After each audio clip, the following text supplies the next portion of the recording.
হরে কৃষ্ণ। নিত্যবন্ধু গৌর দাস। আমি প্রায় অনেক দিন যাবৎ, প্রায় 8-9 বছর যাবৎ পুণ্ডরিক ধামে অবস্থানরত।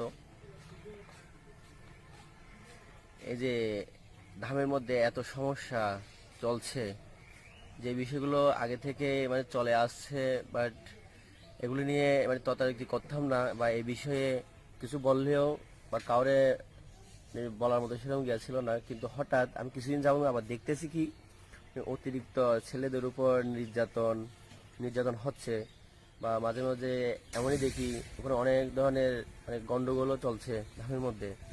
কিন্তু এরপর পরে আবার কিছুদিন যাবৎ আবার দেখলাম যে কি আমি রাত্রে ঘুমাতাম, তখন কি করতো, রাত 2টো বাজে, 1টা বাজে, 3টা বাজে আমার ডাকতে আসতো। এখন আমি ঘুমের ভান ধরে শুয়ে থাকতাম, মঙ্গলারতির সময় শুয়ে থাকতাম ঘুমের ভান ধরে।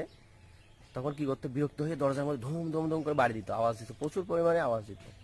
উঠতাম না আমি, তাহলে আসে ডেকে আমাকে নিয়ে যেত, নিয়ে গিয়ে বলতো কি, মেসেজ করার জন্য বলতো, মেসেজ করতাম। এরকম করতে করতে অনেক দিন মেসেজ করতাম। এবং হঠাৎ আরেকদিন আমাকে ডেকেছে, বাট আমি যাইনি বিদায় তখন থেকে সে আমার উপর খুব রেগে আছে। হ্যাঁ, চিন্ময় ফুফু আমার উপর খুব রেগে আছে, আমি কেন যাচ্ছি না। তারপরে আমি সিদরপুর রুমে যখন ছিলাম, উনি এখন আমাকে কিভাবে সিদরপুর আমাকে ডেকে রুমে রেখেছে, সেই কারণে ওনার খুব ক্রোধ যে আমাকে কিভাবে ওখান থেকে বের করবে, আমি কেন ওই রুমে থাকি। তারপরে হঠাৎ একদিন এই গেতে চলে গেল, কারণ কিভাবে বের করবে, কিছু না কিছু করতে হবে, না হলে তো বের করা যাবে না। তারপর হয়েছে কি, একদিন দামোদর প্রোগ্রাম, 19 সালে দামোদর প্রোগ্রাম হচ্ছে। এখন হঠাৎ উনি আমাকে এসে বলল, এই সিদ্ধপুরের দামোদর প্রোগ্রামে চলে গিয়েছে। হঠাৎ উনি আমাকে এসে বলে কি, তো একটা ভাগবতম নেয়। তারপরে কি হয়েছে, ভাগবতম নিয়েছি। তারপরে বলেছে কি, এই ওনার গিয়েছিল, কবচ ছিল, কবচ শোয়াইছে আমাকে, স্বর্ণের কবচ ছিল নৃসিংহদেবের। তারপর বলছে ভাগবতম শুয়ে বল, আর আমার কবচ শুয়ে বল। তা আমি কবচ শুয়েছি। তখন উনি বলা স্টার্ট করেছে আর কি, তোর যদি এখানে থাকতে চাস, হ্যাঁ, তোর আর কি সিদরের সঙ্গে এই ধরনের সমসাময়িক করতে হবে। এই বিষয়গুলো উনি আমাকে বলেছিল। এখন উনি আমাকে প্রতিদিন জিজ্ঞেস করতো, আমার মঙ্গল আরতিতে গামছা পরে উনি কোথায় চলে যেত। আমি তো মঙ্গল আরতি দিতাম শিব মন্দিরে সেবা করতাম, উনি ওইখানে চলে যেত মঙ্গল আরতিতে, গামছা পরে ওইখানে চলে যাচ্ছে আমাকে জিজ্ঞেস করার জন্য। হ্যাঁ, কি হয়েছে, কাজ কি হয়েছে, হ্যাঁ, এই ধরনের বিষয়গুলো উনি আমাকে সবসময় বলতো। তারপরে ওনাকে আমি বলতে না পারতে লাস্টে বলেছিলাম কি, আমি বলেছিলাম আমি পারবো না এগুলো, এই ধরনের বিষয় নিয়ে আমার কিছু বলবেন না। তাও আমার বিরক্ত করতো। এরপর পরে দেখি নতুন একটা নতুন বিল্ডিং হয়েছে, ওই বিল্ডিং উনি চলে গিয়েছে। কারণ উনি চলে যাওয়ার পরে কি হয়েছে, সিদ্ধরপুর তো পদ্মা ভবনে রয়ে গেছে, পুরোনো যে জায়গাটা ছিল ওই জায়গাতে রয়ে গেছে। এখন ওনাকে নিয়ে গেছে কোথায়, ওই লং বিল্ডিংয়ে, বা আমার থেকে দূরত্ব রাখার জন্য। এরপর পরে প্রায় উনি যখন এখানে চলে গিয়েছে, আমি আর বিল্ডিংয়ে যাইনি কখনো। আর পরবর্তীতে একদিন আমি অসুস্থ হয়েছিলাম, অসুস্থ হওয়ার পরে তারপরে ওইখানে গিয়েছি। এরপর পরে তাও উনি আমাকে ডাকতো ম্যাচ করার জন্য, ম্যাচ করার জন্য ডাকতো, তখন আমি যেতাম না। এরপর পরে উনি আমার খুব ক্রোধ, বা আমার সাথে কথা বলতো না।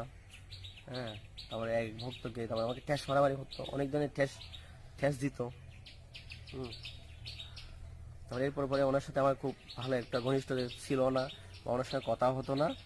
এরপর পরে আমি কিছুদিন যাবত রাধাষ্টমীর আগেই আমার মন মানসিকতা একটু ভালো ছিল না, খুব খারাপ হয়ে গেছে। কারণ ওনাদের এই ধরনের বিষয়গুলো নিয়ে খুব খারাপ ধরনের চরিত্র, এই বিষয়গুলো নিয়ে দেখে শুনতে কি হয়েছে, মাথা পুরো নষ্ট হয়ে গিয়েছে।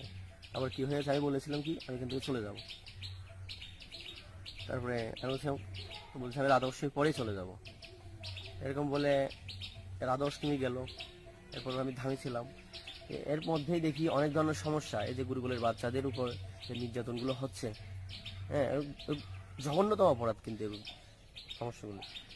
এই যে গুরুকুলের এতগুলো ছেলে, নিউ ছেলে, অনেক ছোট ছেলে, এদের উপরে যে এত ধরনের নির্যাতনগুলো হচ্ছে, হ্যাঁ, এগুলো ধামের কোনো একটা ভক্ত লক্ষ্য করলেও কিন্তু এরা কি করে না, হ্যাঁ, এগুলোর উপর কোনো জোর দেয় না, ওরা চেয়ে থাকে।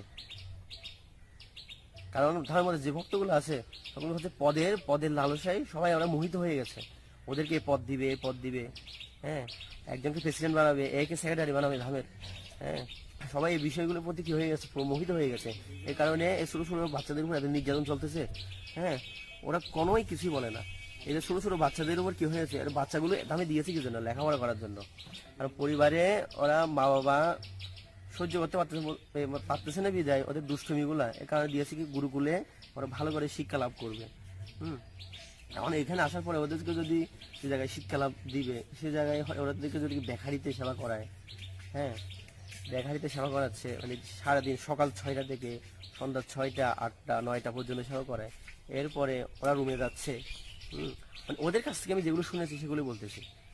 ওরা রুমে যাচ্ছে, এরপর রুম থেকে গিয়ে কি হচ্ছে ডেকে নিয়ে আসতেছে, আবার কোথায় চিন্ময়পুর রুমে ডেকে নিয়ে এসে কি করায়, মেসেজ করায়। তারপরে ওখানে নানা ধরনের কথা বলে, খারাপ কথা, যে এই ধরনের কথা বলে যে ওদের কাপড় খুলে ফেল, হ্যাঁ, এগুলো কাপড় কিছু বলবি না, এই ধরনের বিষয় নিয়ে বলতো ছেলেদের। আর ছেলেরা কি করতো, এই বিষয়গুলো আমাদেরকে বলতো। এই বিষয়গুলো দেখে শুনে বা খুব খারাপ লাগতো, সেই কারণে আমি ধাম থেকে বের হয়ে গেছি।